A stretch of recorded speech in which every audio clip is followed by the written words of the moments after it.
The gentleman who played the new Prince of Dorne in the last episode of the final season has been doing even more interviews, and it's going downhill fast, but at least now we know the true motivations of Dorne.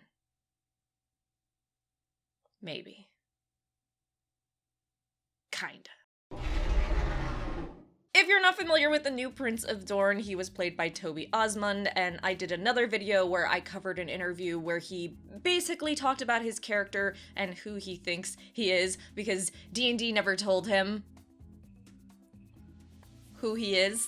His best guess was he was the made-for-the-show-only younger brother of Oberyn and Doran. Although, I guess in the books there are 2 dead male siblings, but they died as babies, so I don't know. He also thought maybe he was from another house in Dorne, but again, he wasn't really given clarification on who exactly his character was, besides he's the new Prince of Dorne. I just hit my fucking thing. Oops. But he wasn't really given any information besides, hey, you're just the new Prince of Dorne. But that was an old interview. I want to talk about a new interview where he says some things.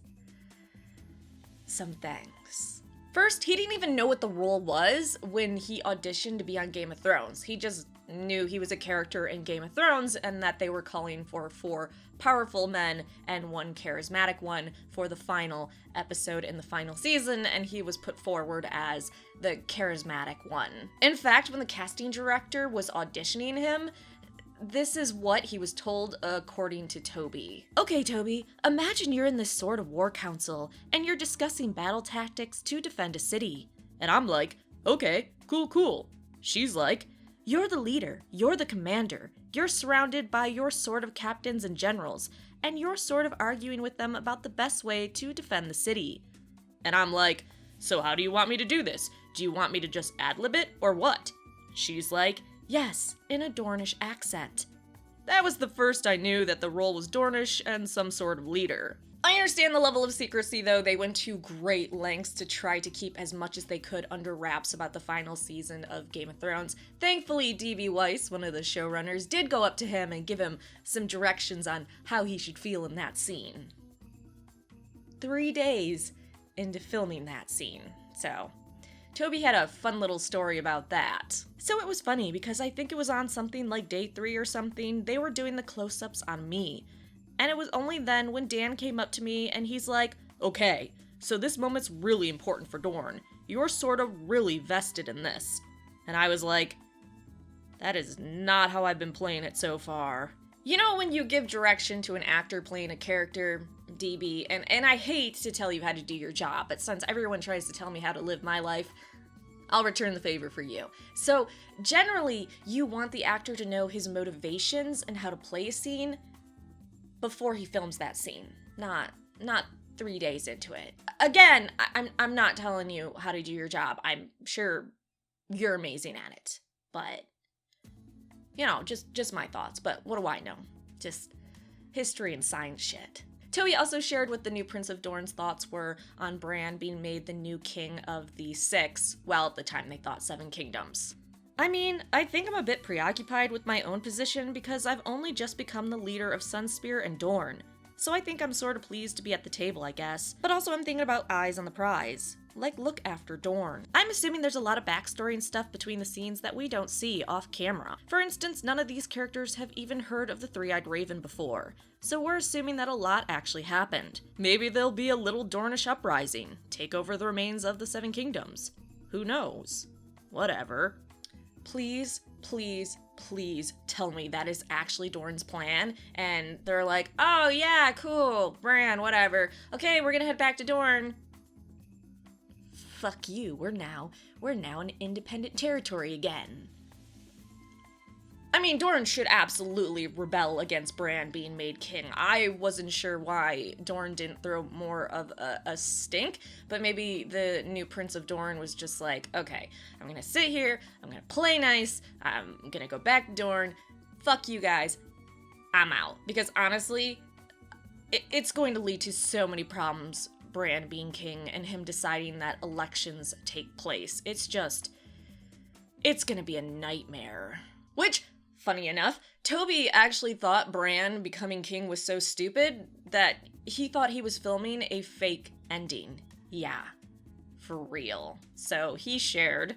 So while we were filming it for a few days in, I started thinking, hold on, is this a fake ending? Now partway through, Dan sort of just stopped by my chairs, very lovely of him. Toby, what a scene to get in on, eh? So then I sort of knew, like, no, there's no way. This isn't a fake ending. This is it. This is the thing. But we have a non-disclosure agreements as well, so we're not actually allowed to speak about our set. So when an actor during a scene thinks the scene is so ridiculous and absurd that it's probably a fake scene, not a good thing, I would imagine. But here's a really weird thing. Toby thinks that the new Prince of Dorne is actually going to rescue Ellaria Sand after the meeting. So he shared, I've been playing it like there's a mountain range between Dorne and the rest of the Seven Kingdoms. Like our house words are unbowed, unbent, unbroken. We don't care. This isn't going to affect Dorne a whole lot. I'm thinking about going and rescuing Ellaria Sand after this meeting's over or something. That's interesting because we were led to believe years ago that Ellaria actually died in the dungeon, so if she didn't, there's a lot of evidence in season 8 that she's now dead. She was either crushed where she was at or she starved to death. Also kind of weird if the new Prince of Dorne is a younger brother of Doran and Oberyn. Probably wouldn't want to rescue her. Or maybe he wants to rescue her so he can then torture her because she did some fucked up things to his siblings. Now, if he is not, like the actor guessed, a younger sibling of Doran and Oberyn, then I could see maybe him rescuing her and being like, hey, thanks. You helped me become the new Prince of Dorne. Way to go, slugger. I also wonder how Bran would respond to Dorne becoming independent. Like, did he foresee it happening, or did he have an idea it would happen? And then how quickly will the rest of the kingdoms pull away? This is just not gonna be good. Also, and this is kind of cool and maybe just interesting to me, there were cooling vests on set for filming the election scene because of how hot it was. Toby revealed, it was absolutely sweltering. I was the only member of the cast not to have what's called a cooler vest, I think. They're these sort of vests which you plug in between takes, and it pumps cold water around your torso and back. I could tell when someone plugged them on, because it looked like they had just had an injection of a major sedative or something because of the look of bliss and sorta semi-shock over their face. I didn't have one, but that's because my costume was just really easygoing. That sounds so cool. Sorry, not sorry about using that pun. Which, honestly, from everything we know about the election scene that was shot at the Dragon Pit, it took a week to do that one scene, and it was a nightmare. The heat was just killing all the actors and actresses. Oh, by the way, really quick, Toby thinks all your guys' memes about the new Prince of Dorne are absolutely hilarious, and he wants you to keep on going, which I absolutely agree with. Memes are life. Keep fucking doing it.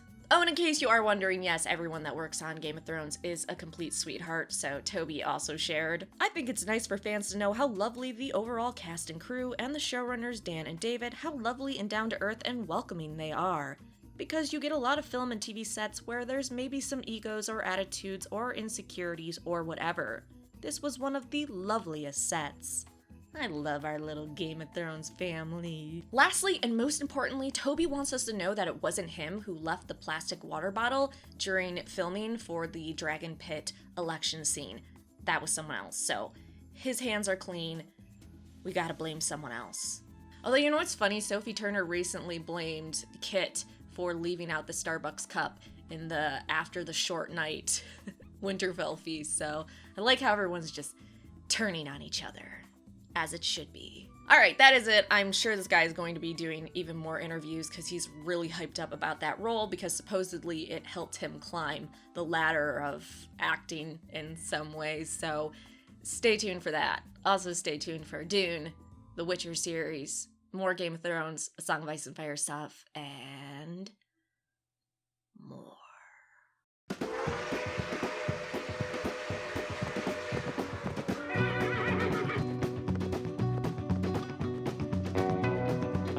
I just want to say more souls, but that's,